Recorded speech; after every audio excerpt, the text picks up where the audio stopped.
So I hear that they're doing a remake of The Little Mermaid, and Melissa McCarthy is going to be Ursula. And get this, the seagull is going to be gender swapped and played by Aquafina. Bullshit artist. No, you're the bullshit artist. Bullshit artist. Bullshit artist. Bullshit artist. No, you're the bullshit artist. I think you win in this argument. Anyway, hey everybody, Matt here from Matt's Movies, Music and More, and my special guest Andrew, welcoming you to this week's episode of What Did You Think? I'm pretty tired from that argument. Well, shall we wrap up then and call it a day? No, we have an obligation to our viewers We to do, do this. we do. So, if you saw our last episode of What Did You Think, you'll know that we had Matt's pick, which the movie that came up for it was the 1968 Peter Sellers comedy, The Party. Yeah. And to replace that movie in the category, we've gone with the 1995 drama thriller ID, which is a football hooligan movie. Oh, great. I'm sorry. And the Twister Spinner in the last episode picked the WTF category. So to replace this movie on the Twister Spinner for WTF, we have put in there the 1998 apocalyptic movie, Miracle Mile. Okay. I don't know anything about that. So Nancy Edwards, Mayor Winningham. No, not ringing any bells. So that'll be fascinating to see. I think you'll enjoy that. Okay. Okay, so on with today's movie. So the movie that we're talking about today is from 2016, which is The Greasy Strangler. Oh, good. I'm not a bullshit artist on this either. No, I believe you. No. So The Greasy Strangler is directed by Jim Hosking, and it stars Michael St. Michaels, Sky Elobar, and Elizabeth De Razzo. So, people I've never heard of. So, The Greasy Strangler. What can we say about this movie that probably hasn't been said on numerous websites and forums around the world? I'm sure as soon as the title was announced, it invoked a lot of opinions.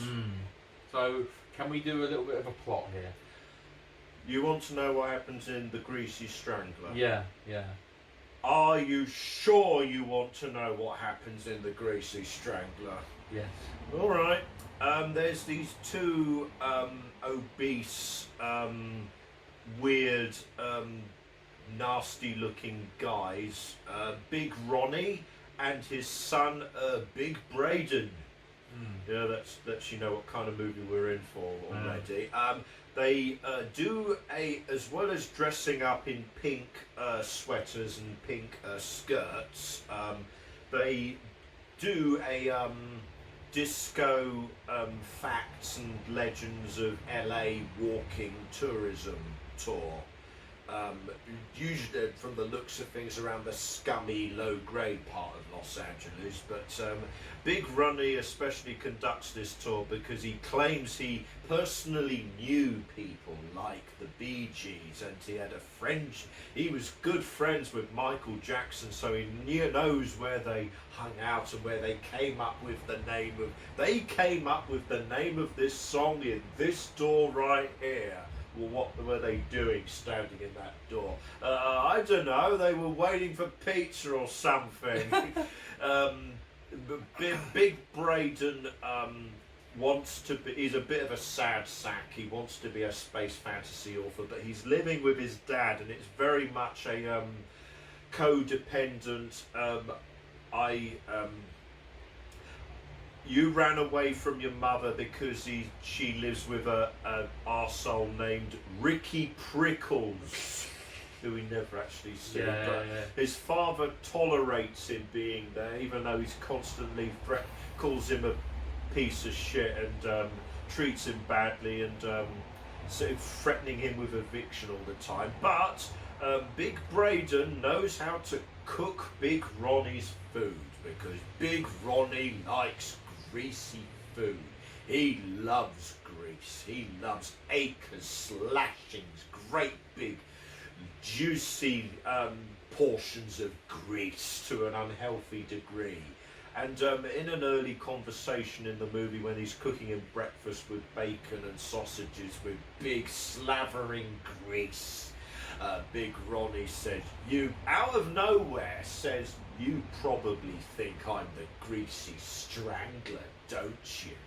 Because apparently there's this guy going around, the Greasy Strangler, who's covered in grease and, do I need to say, he's covered in grease and strangles people. Did you think he was a taxidermist or something? Yeah.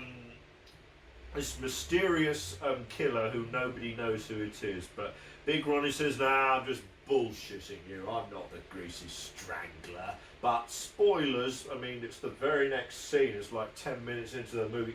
Yeah, Big Ronnie's at night secretly covers him, so gets in a great big tub of grease, is the Greasy Strangler, and he goes around killing people, and he's and people who irritate him. There's a very, very loose reasons as to why he's doing this, but and he's keeping this a secret from his son. But what's more important, that's the Greasy Strangler is not important here. What's important here is Braden has fallen in love, has got a bit of a crush on a girl who attends these tours. Janet, and they're making eyes with each other.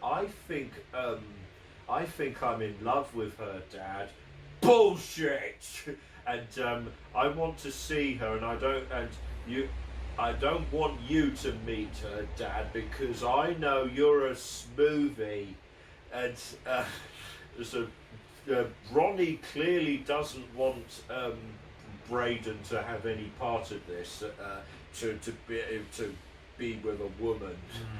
And so of course he tries muscling in and tries smooching and flirting with Janet, and how will this play out? Who will Janet choose, and will Braden stand up to his father? Will his father not give him a choice, since he is the Greasy Strangler? Yeah. What can you say about this movie? It's such a I weird can one. say that somebody clearly loves John Waters. Yeah. You know, Pink Flamingos, that sort of very cult subset of movies about weirdos and freaks and transvestites and just obese, not naturally attractive people. The people who do not fit the Hollywood definitions of beauty or normality that John Waters embraced and made his work. If you like that, then go ahead, because that's what this is: unattractive, unpleasant people shouting at each other all the time and living in grungy, smelly, poor conditions, with a bit of serial killer thrown in there. It's a weird one, this, isn't it? It's very deliberately played weird. From the opening, it's this very deliberately stilted, one-note, monotone way of speaking, which I was a little put off until I realised, oh, you're doing this on purpose. Everybody is repeating lines to each other. Like I said the earlier, how do you know the Bee Gees made up there? They were waiting for pizza.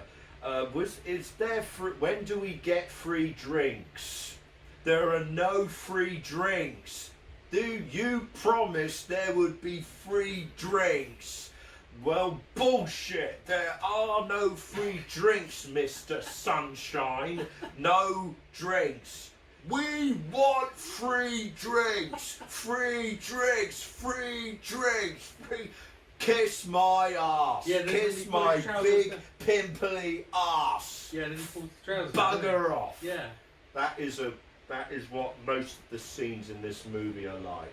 Yeah, they just go a bit OTT on it, don't they? Yeah. Like, well, these people that... exaggerated, presumably comic effects. These people that Big Ronnie are talking to, that they've taken on this, like, tour, you've got, like, I think they're free businessmen or something like that. You've got an African guy and an Indian guy who's kind of the leader of the three, and then there's another guy with glasses or whatever, and then you've got Janet, who is there as well as part of the trip. And there's this scene later on when the three of them are staying in like a motel, and the Greasy Strangler's out and about on the prowl, and they've gone to a vending machine outside, and he's like, "Ooh, what are you going to get from the vending machine?" He's like, "I want to get some potato chips." And he goes, "What type of chips?" He's like, "The ones with the ridges, the ones that I can run my tongue along the edges and feel the nice tingly sensation." What are these chips made of? Potato. What was that? Potato. You have to say that again. I cannot hear you. Potato. But say that again slower. Potato. I still can't hear you. That's one of the jokes in the movie. It's so funny because it goes on for so long, doesn't it? Potato. Until the potato. Yeah, because aren't they doing that joke for at least 2 minutes? Yeah, it went on for ages. Yeah, and it was getting funnier and funnier. But the trouble was, it was like, is this really where this movie's kind of use up its runtime? Yeah, you think title like The Greasy Strangler, you'd commit to that. You'd make it all about this serial killer and all his victims. And it is to an extent, but it feels like 30% of the movie and 70% is, if you don't live in the UK or not familiar with UK comedy, then I do apologise for this reference, but it is exactly what I thought of. 70% of this movie is Steptoe Son. You know Steptoe Son? There's this old, dirty old perverted man who's horrible and nasty and crude to his son, who's dim-witted and he's trying to better himself. He's trying to better himself, but because he's so feeble-minded and not that good on his own, that he's doomed to spend the rest of his life living with his father, who's terrible and abusive to him. That's this movie. Yeah, just a bit more extreme. Right down to, this is something where Braden or Steptoe Jr. could better himself. He's got a chance at something better with this girlfriend, and so of course the father's going to do everything to sabotage this. Yeah, the three actors who play the lead roles in this film, I got to say, they are perfect for the movie, and yet they're not famous names, and I think that works. They are committed to this. But I think Big Ronnie, this actor Michael St. Michael's, fantastic. Yeah. So funny. I was constantly looking at him, along with the way he was, physically naked, and the way he delivered lines like, "I want grease, I want lots of grease." Thinking, is he a cult actor? Has he been in lots of little horror movies or so? He looks like that. He's got this horrible gargoyle-like balding head, this face, which is perfect for this role. But it also made me think, you look like somebody who was in a lot of movies in the 80s. Don't you know off the top of your head if he's been in anything Not apart that I'm from aware of. He looks like somebody who goes to cult movie conventions. He kind of has that, for those of you out there who like your B movies, kind of that Richard Lynch look. If you've seen Richard Lynch in lots of 80s movies as bad guys and stuff like that, it's kind of that sort of face. But it is weird, this film, like with the scene where the Greasy Strangler, every time he goes out on the prowl to kill people, he immediately goes to a car wash to be clean. They methodically show every time he dips in grease, and then you have the scene where he kills someone, and every single time they show him go to the car wash to brush off. Because he's naked when he's doing grease, the killing. Yeah. So basically, you constantly see his huge penis. Yeah. Which they're not afraid to show, even though it clearly looks like a fake penis, as it always does. And they make that joke with his son, with Braden, that he has an incredibly tiny penis. And it is weird. And then Janet has this relationship, obviously, which is that she's into Braden, but at the same time, Big Ronnie is going to muscle in, and whatever my son's got, I want too. And he's like, well, why are you going for him? He knows nothing about women. I'll show you what a real man is, or whatever. And I don't know why, but I kept thinking, every time I kept seeing Braden saying, Janet, I hope I'm doing it right. Janet, I'm not sure if I'm doing it right, Janet. Janet, I don't know if I'm doing it right. And this is when he's having sex. But is it just me, or do I see Rocky Horror Picture Show, Brad and Janet kind of reference it, like with like, I don't know if I'm doing it right, Janet, given that he's wearing glasses as well, a bit like Barry Bostwick did in that film.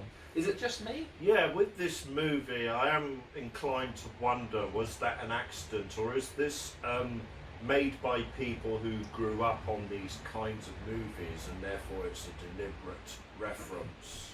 Do they know what they're doing here? Because it feels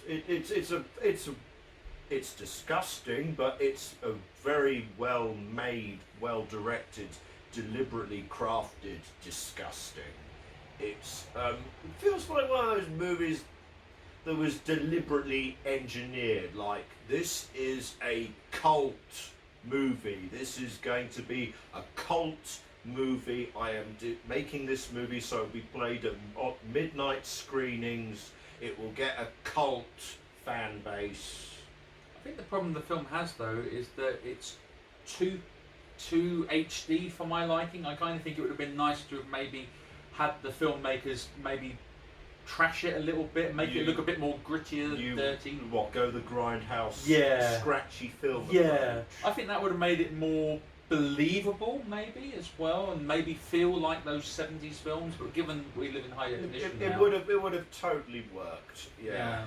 But I thought it was an odd one, very odd movie. But you have like these characters, like there's a scene where Big Ronnie's going out and he's like, I want a hot dog, and he's like, and the guy goes, okay, one hot dog coming up, and he's like, this doesn't taste right. He goes, give me some of that, and he's like, that's grease. He's like, yeah, put some grease on. He's like, I can't put grease on this, I would lose my license. Yeah, he does it as very deliberate. I cannot do that, sir. I would lose my license. And then he keeps insisting, I want lashings and lovely slithering. I want the grease to slide down my throat. Yeah. I want more grease. I cannot do that, sir. I would lose my license. It's got memorable lines, definitely, and the bullshit artist line, which they argue between each other. Down as if you were wondering what the hell that opening was. It's probably the biggest thing that I'm going to take away from this movie is the term bullshit artist. I'll start using that in conversation and see where that gets me. And then, did you remember that there's a character that appears near the end of the movie, which is Jodi? Oh, the detective. Are you talking about him like he's a separate character? Because it's clearly Big Ronnie in disguise. With a moustache. I'm sorry if I'm spoiling that for you, but come on. Yeah, they don't believe it. They're like, oh, this is Jodi or whatever. He's like... Well, they obviously buy it because they've called the police. They call the police and he arrives. Did he give Braden a number so that he would know and so he could turn up pretending to be a detective? And did he not notice that his dad wasn't around at the same time as Jodi? I think he's that stupid. Yeah. I don't really want to go on anymore with the movie's ending because I just kind of think you have to see it for yourself. You have to see it for yourself. I'll try and comment on it in a non-spoilery way. It's several things at once. I wonder if that was a deliberately weird choice or if they couldn't decide on an ending. So let's do all these things. It does. I am a little disappointed with the direction. I can appreciate the story had kind of been leading up to this point. It's like, oh, you're not gonna go this way. You're actively choosing to go this way. So that you can both. All right. Who do you think this movie was aimed for? Because, to me, this cost a lot of money to make. I'm guessing. I don't know the exact figures, but I'm guessing this was a $3 to $5 million production, and there's no way this movie would have been released theatrically in the United States to get people going to see it, would it? I kind of get the feeling it's a direct-to-video sort of movie, but I can't remember much about it. My brain is insisting that it did have some kind of cinema release in the UK, but only in the independent cinemas, because this is a very art house, independent, non-Hollywood type movie. But who would go and see it? There will always be freaks. There will always be the not normal people. There will always be the underground, the alternative. I'm throwing words around here, but there is a tiny market for this sort of thing. And clearly the word of mouth must have helped. And sort of paying homage to the John Waters classics. I can't help but think somebody saw Pink Flamingos and said, "I'm doing that one day." But have you seen how mixed the feedback is of this movie? That so many top critics have said, "This is clever. This is really clever," and we give it 5 stars and everything like that. And other critics have said, "This is the worst piece of shit I've ever seen." Like 1 star. I did catch a bit of that, and I can sort of see that, because film criticism, what was once trash, we can now elevate to being wonderfully subversive, and this is just another part of that canon. But is it the sort of movie you could see yourself watching again? Well, not again, no. I've actually seen it a couple of times. I think I've seen it about 3 or 4 times, because some of the lines stand out with me, and the scenes, like the potato and the I could lose my license. You know, those lines stand out for me. I can see that now that you mention it. But I don't really know much more about the director Jim Hosking, but apparently he's English, and he got his break working on BBC 3 doing some things. And I know that he recently did a movie which I haven't seen. There is a picture on the screen which stars Audrey Plaza, I think it's got Anna Kendrick, and also Craig Robinson. I don't know what the film is called. Oh no, it's Jermaine Clement, sorry, not Anna Kendrick. I'm going to take a wild guess at the title here, because that does sound very familiar. So, of course, it was this director. I mean, if I'm wrong, then I'm going to look like an idiot now. Yeah. But An Evening of Magic with Beverly Luff Lynn. That's the movie. That's the movie. I could totally believe that. I saw the trailer, and this is weird. And now I say, you are clearly a weird man. You are clearly a weird director. But clearly, The Greasy Strangler is probably going to be that director's most famous work.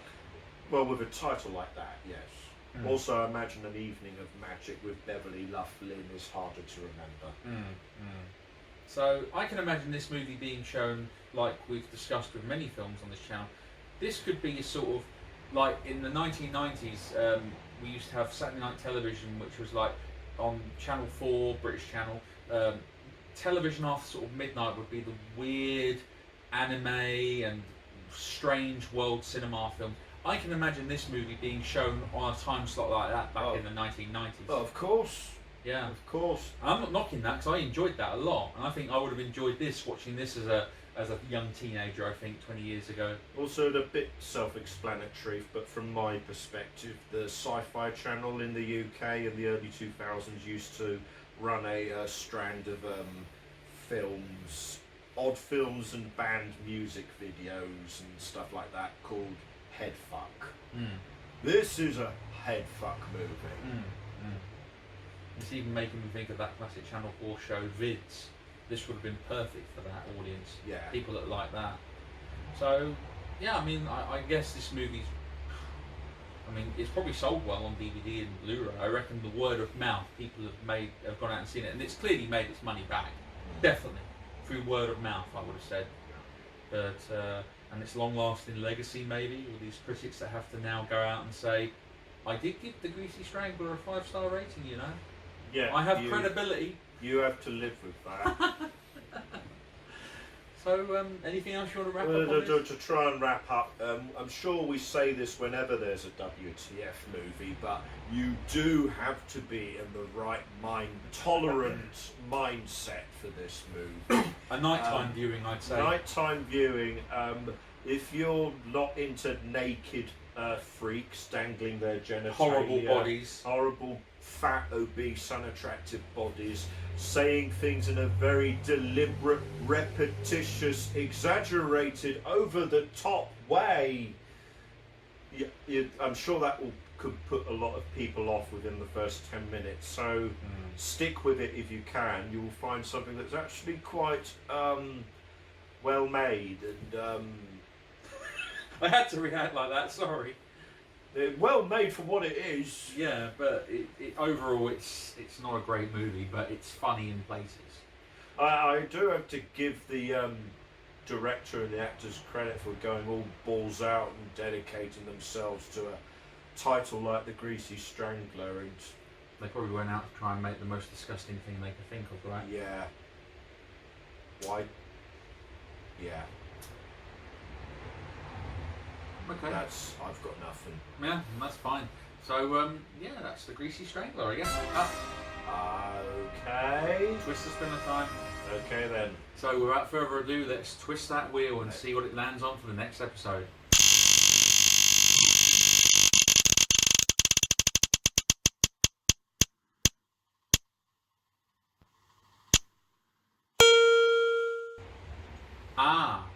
It's landed on family. Oh, thank God, something wholesome. Let's hope it's wholesome. What's family? What else could it be? We've gone with the 1999 animated movie, The Iron Giant. Ah, thank goodness.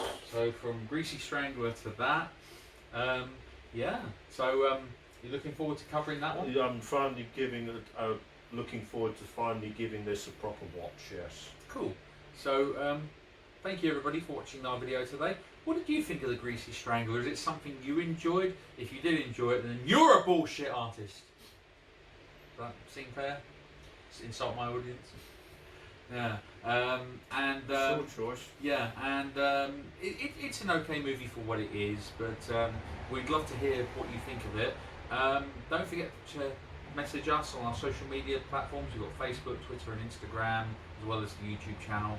And we've also got other series and the movies with Andrew, latest films you want to find out, he's your man. We've got my solo videos, we've got other videos coming up in the near future, fingers crossed, you hope you'll enjoy.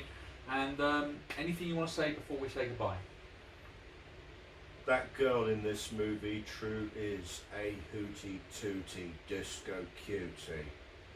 Hooty tooty disco cutie, hooty tooty disco cutie, hooty tooty disco cutie. Okay, that's enough. Yeah. Goodbye, everybody.